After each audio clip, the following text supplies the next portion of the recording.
4. Confounding compounding. Warren Buffett की 84.5 billion dollar की कुल संपत्ति में से 81.5 बिलियन डॉलर उनके 65वें जन्मदिन के बाद आई। हमारा दिमाग ऐसी बेतुकी बातों को संभालने के लिए नहीं बना है। एक क्षेत्र के पाठ अक्सर हमें असंबद्ध क्षेत्रों के बारे में कुछ महत्वपूर्ण बातें सिखा सकते हैं। हिमयुग के अरबों साल के इतिहास को लें और वे हमें आपके धन को बढ़ाने के बारे में क्या सिखाते हैं।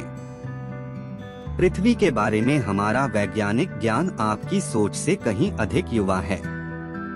यह समझने में कि दुनिया कैसे काम करती है, इसमें अक्सर इसकी सतह के नीचे गहराई तक ड्रिलिंग शामिल होती है, कुछ ऐसा जो हम हाल तक नहीं कर पाए थे।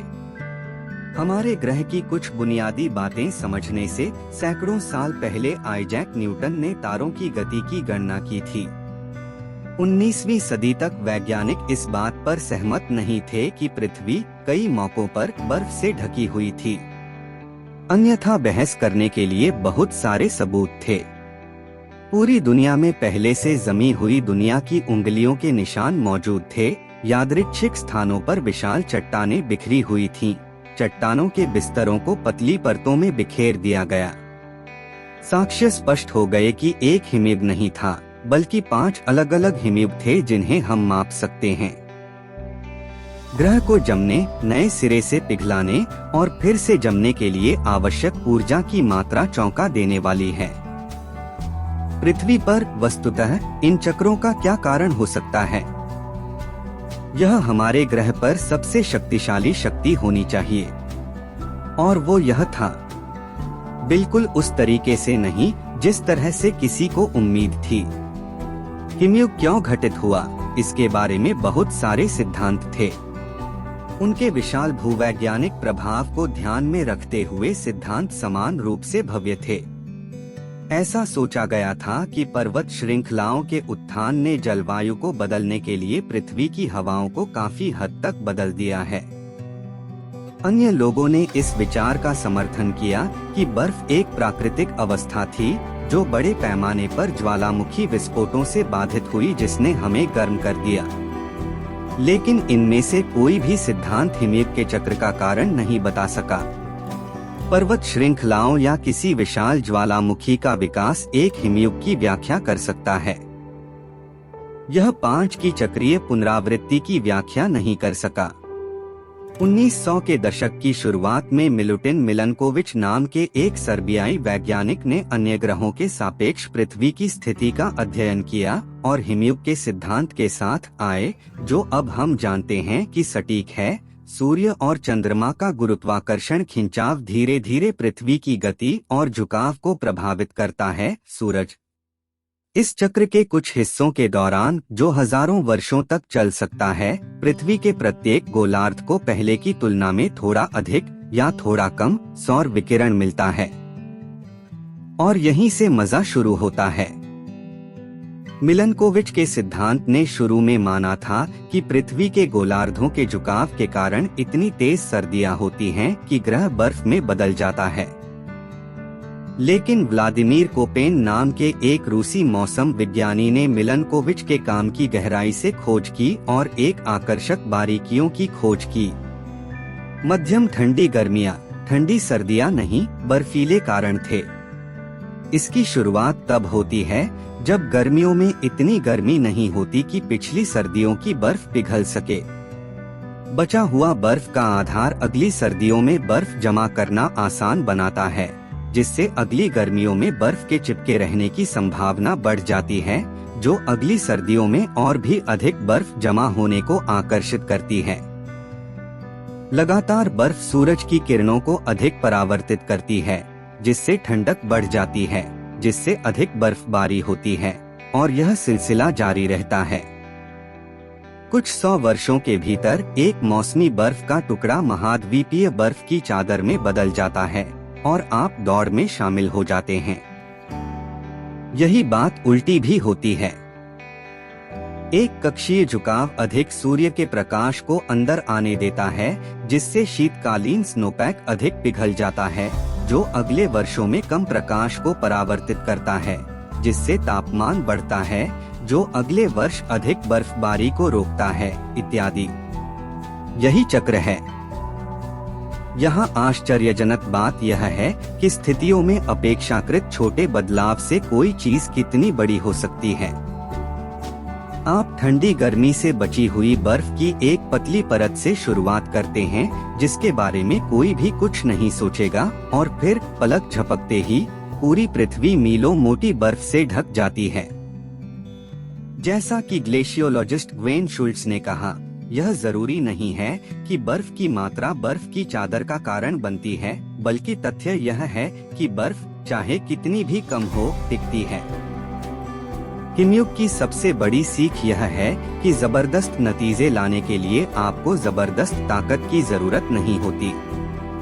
अगर कुछ जुड़ता है, अगर थोड़ी सी वृद्धि भविष्य के विकास के लिए ईंधन के रूप में काम करती है, तो एक छोटा सा प्रारंभिक आधार इतने असाधारण परिणाम दे सकता है कि वे तर्क को अस्वीकार करने लगते हैं। यह इतना तर्क विरोधी हो सकता है कि आप इस बात को कम आंकते हैं कि क्या संभव है, विकास कहां से आता है और इससे क्या हो सकता है। और पैसे के साथ भी ऐसा ही है। 2000 से अधिक पुस्तकें इस बात पर समर्पित हैं कि वॉरेन बफेट ने अपना भाग्य कैसे बनाया। उनमें से कई अद्भुत हैं, लेकिन बहुत कम लोग सबसे सरल तथ्य पर पर्याप्त ध्यान देते हैं। बफेट का भाग्य सिर्फ एक अच्छा निवेशक होने के कारण नहीं है, बल्कि एक अच्छा निवेशक होने के कारण है क्योंकि वह सचमुच एक बच्चा था। जैसा कि मैंने यह लिखा है, वॉरेन बफेट की कुल संपत्ति $84.5 बिलियन है। उसमें से $84.2 बिलियन उनके 50वें जन्मदिन के बाद जमा हुए थे। 60 के दशक के मध्य में सामाजिक सुरक्षा के लिए अर्हता प्राप्त करने के बाद $81.5 बिलियन आए। वॉरेन बफेट एक अद्भुत निवेशक हैं। लेकिन यदि आप उसकी सारी सफलता को निवेश कौशल से जोड़ते हैं, तो आप एक महत्वपूर्ण बिंदु से चूक जाते हैं। उनकी सफलता की असली कुंजी यह है कि वह 3/4 सदी से एक अभूतपूर्व निवेशक रहे हैं। अगर उन्होंने 30 की उम्र में निवेश करना शुरू किया होता और 60 की उम्र में सेवानिवृत्त होते, तो बहुत कम लोगों ने उनके बारे में सुना होता। एक छोटे से विचार प्रयोग पर विचार करें। बफेट ने 10 साल की उम्र में गंभीर निवेश शुरू किया। जब वह 30 वर्ष के थे, तब उनकी कुल संपत्ति $1 मिलियन थी, या मुद्रास्फीति के लिए समायोजित 9.3 मिलियन। क्या होता अगर वह एक अधिक सामान्य व्यक्ति होता, अपनी किशोरावस्था और 20 साल की उम्र दुनिया की खोज और अपने जुनून को खोजने में बिताता, और 30 साल की उम्र तक उसकी कुल संपत्ति, मान लीजिए, होती $25,000, और मान लीजिए कि वह अभी भी असाधारण वार्षिक निवेश रिटर्न अर्जित कर रहा है, 22% वार्षिक, लेकिन उसने निवेश करना छोड़ दिया और गोल्फ खेलने और अपने पोते पोतियों के साथ समय बिताने के लिए 60 साल की उम्र में सेवानिवृत्त हो गया। आज उसकी कुल संपत्ति का एक मोटा अनुमान क्या होगा? $84.5 अरब नहीं, $11.9 मिलियन। उनकी वास्तविक निवल संपत्ति से 99.9% कम। प्रभावी रूप से वॉरेन बफेट की सारी वित्तीय सफलता को उनके युवावस्था के वर्षों में बनाए गए वित्तीय आधार और बुढ़ापे के वर्षों में बनाए गए दीर्घायु से जोड़ा जा सकता है। उनका कौशल निवेश करना है, लेकिन उनका रहस्य समय है। इस तरह कंपाउंडिंग काम करती है। इसे दूसरे तरीके से सोचें। बफेट अब तक के सबसे अमीर निवेशक हैं, लेकिन वह वास्तव में सबसे महान नहीं है, कम से कम औसत वार्षिक रिटर्न के आधार पर तो नहीं। हेज फंड रेनेसां टेक्नोलॉजीज के प्रमुख जिम सिमंस ने 1988 से सालाना 66% की दर से धन चक्रवृद्धि की है। कोई भी इस रिकॉर्ड के करीब नहीं आ सकता है। जैसा कि हमने अभी देखा, बफेट ने सालाना लगभग 22% की दर से चक्रवृद्धि की है, जो कि 1/3 है। जैसा कि मैंने लिखा है, सिमंस की कुल संपत्ति 21 अरब डॉलर है। वह और मैं जानता हूं कि जिन आंकड़ों के साथ हम काम कर रहे हैं, उन्हें देखते हुए यह कितना हास्यास्पद लगता है। बफेट की तुलना में 75% कम अमीर।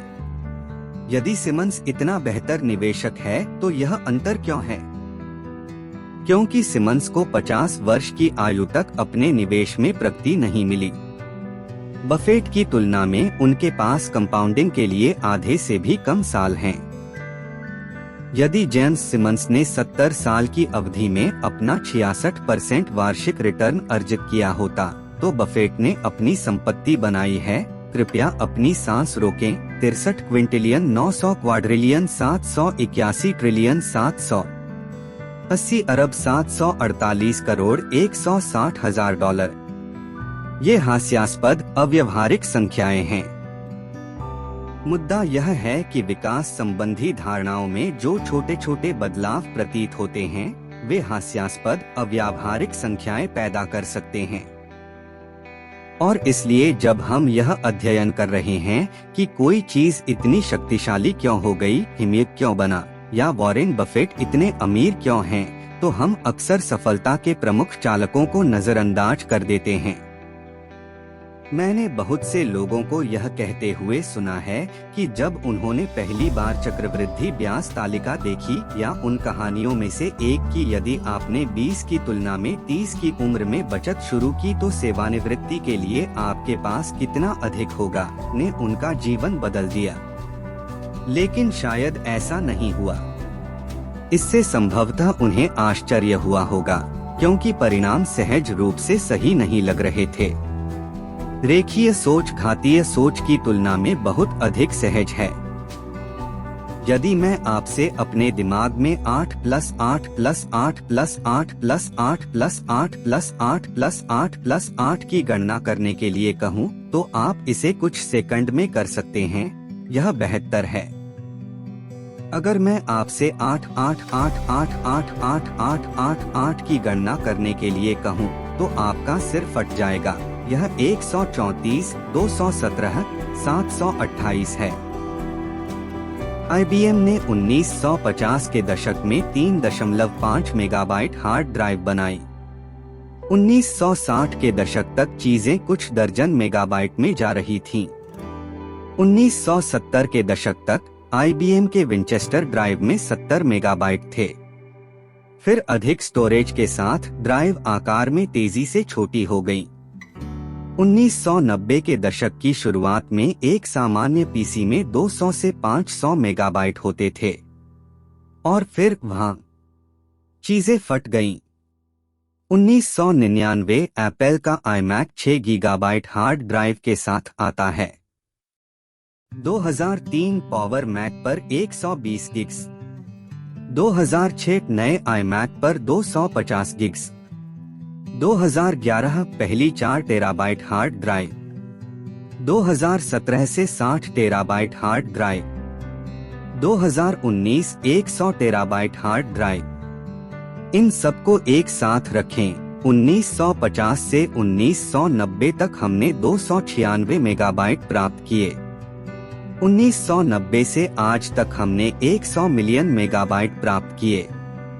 यदि आप 1950 के दशक में प्रौद्योगिकी के प्रति आशावादी होते, तो आपने भविष्यवाणी की होती कि व्यावहारिक भंडारण 1000 गुना बड़ा हो जाएगा। यदि आप बाढ़ के लिए झूल रहे हो तो शायद 10,000 गुना बड़ा। कुछ लोगों ने कहा होगा कि मेरे जीवन काल में यह 30 मिलियन गुना बड़ा है, लेकिन वही हुआ। कंपाउंडिंग की प्रतिसहज ज्ञान युक्त प्रकृति हम में से सबसे चतुर लोगों को भी इसकी शक्ति को नजरअंदाज करने के लिए प्रेरित करती है। 2004 में बिल गेट्स जीमेल की आलोचना करते हुए सोचा कि किसी को गीगाबाइट स्टोरेज की आवश्यकता क्यों होगी। लेखक स्टीवन लेवी ने लिखा, अत्याधुनिक प्रौद्योगिकियों के साथ उनकी मुद्रा के बावजूद उनकी मानसिकता भंडारण के पुराने प्रतिमान पर आधारित थी, जिसे एक वस्तु के रूप में संरक्षित किया जाना चाहिए। आप कभी भी इस बात के आदी नहीं होते कि चीजें कितनी तेजी से बढ़ सकती हैं। यहाँ खतरा यह है कि जब कंपाउंडिंग सहज नहीं होती है तो हम अक्सर इसकी क्षमता को नजरअंदाज कर देते हैं और अन्य तरीकों से समस्याओं को हल करने पर ध्यान केंद्रित करते हैं। इसलिए नहीं कि हम ज्यादा सोच रहे हैं, बल्कि इसलिए क्योंकि हम चक्रवृद्धि क्षमता पर विचार करने के लिए शायद ही कभी रुकते हैं। बफेट की सफलता को उजागर करने वाली 2000 पुस्तकों में से किसी का भी शीर्षक नहीं है this guy has been investing consistently of a century. लेकिन हम जानते हैं कि यही उनकी अधिकांश सफलता की कुंजी है। उस गणित पर अपना सिर घुमाना कठिन है क्योंकि यह सहज ज्ञान युक्त नहीं है। आर्थिक चक्रों, व्यापारिक रणनीतियों और सेक्टर दाव पर किताबें हैं, लेकिन सबसे सशक्त और महत्वपूर्ण पुस्तक का नाम शट अप वेट होना चाहिए। यह आर्थिक विकास के दीर्घकालिक चार्ट वाला सिर्फ एक पृष्ठ है। व्यावहारिक उपाय यह है कि कंपाउंडिंग की प्रतिकूलता अधिकांश निराशाजनक ट्रेडों, खराब रणनीतियों और सफल निवेश प्रयासों के लिए जिम्मेदार हो सकती है। आप लोगों को उच्चतम निवेश रिटर्न अर्जित करने की कोशिश में अपना सारा प्रयास जो वे सीखते हैं और जो करते हैं उसमें समर्पित करने के लिए दोषी नहीं ठहरा सकते हैं। यह सहज रूप से अमीर बनने का सबसे अच्छा तरीका लगता है, लेकिन अच्छा निवेश आवश्यक रूप से उच्चतम रिटर्न अर्जित करने के बारे में नहीं है, क्योंकि उच्चतम रिटर्न एक बारगी हिट होता है जिसे दोहराया नहीं जा सकता। यह बहुत अच्छा रिटर्न अर्जित करने के बारे में है जिसे आप बरकरार रख सकते हैं और जिसे लंबे समय तक दोहराया जा सकता है। तभी कंपाउंडिंग बेतहाशा चलती है। इसके विपरीत भारी रिटर्न अर्जित करना जिसे रोका नहीं जा सकता कुछ दुखद कहानियों को जन्म देता है। हमें उन्हें बताने के लिए अगले अध्याय की आवश्यकता होगी।